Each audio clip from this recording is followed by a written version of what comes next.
श्री केदारनाथ धाम हिंदू धर्म की पवित्र तीर्थ नगरी हिमालय की गोद में मंदाकिनी और सरस्वती के संगम पर स्थित है।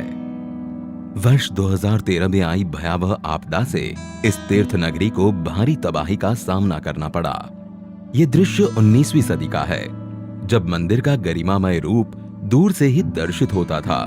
इसके पीछे की ऊंची बर्फीली पहाड़ियां दृश्य की भव्यता को और बढ़ाती थी। फिर धीरे धीरे इसके चारों ओर अनियोजित इमारतें बन गई और मंदिर मानो कहीं छिप सा गया। वर्ष 2017 में माननीय प्रधानमंत्री जी स्वयं श्री केदारनाथ धाम आए एवं धाम के आध्यात्मिक गौरव और दिव्य स्वरूप को पुनः स्थापित करने के लिए श्री केदारनाथ धाम पुनर्निर्माण योजना की परिकल्पना की। यहाँ की रुचि प्रकृति प्रवृत्ति के अनुसार ही इसका पुनर्निर्माण किया जाए।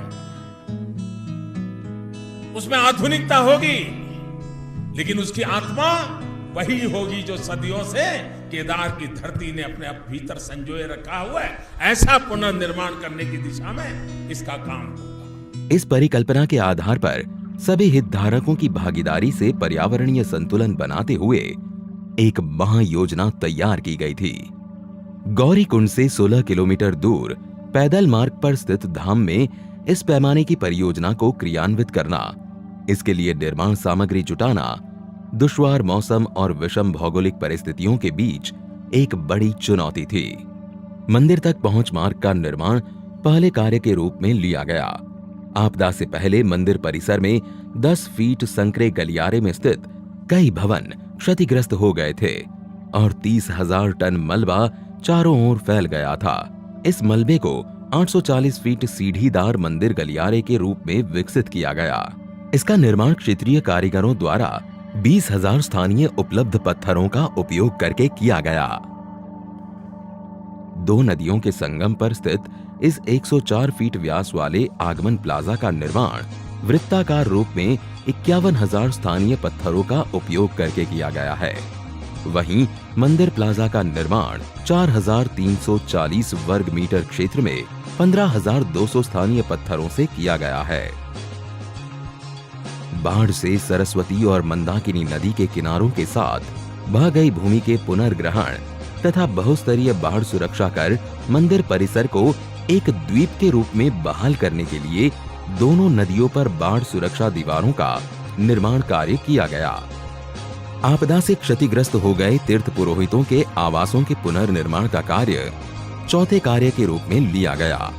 चरणबद्ध तरीके से तीर्थ पुरोहितों के घरों का निर्माण स्थानीय पत्थर, लकड़ी और ढलवां छत उपयोग कर स्थानीय स्थापत्य शैली द्वारा किया जा रहा है।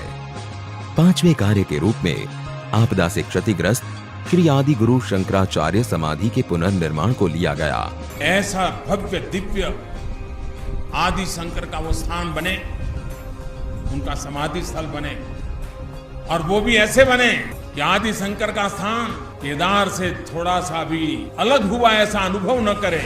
समाधि तक पहुंचने के लिए ये भूमिगत रचना, जिसमें स्मारकीय दीवारों के बीच चलकर जाना तीर्थयात्रियों को एक अनूठी यात्रा का अनुभव प्रदान करता है। मूर्ति के दर्शन कर चिंतन पथ पर चलते हुए ये यात्रा पर्वतों और विहंगम दृश्यों के दर्शन के साथ समाप्त होती है। इन 5 कार्यों का लोकार्पण आज किया जा रहा है।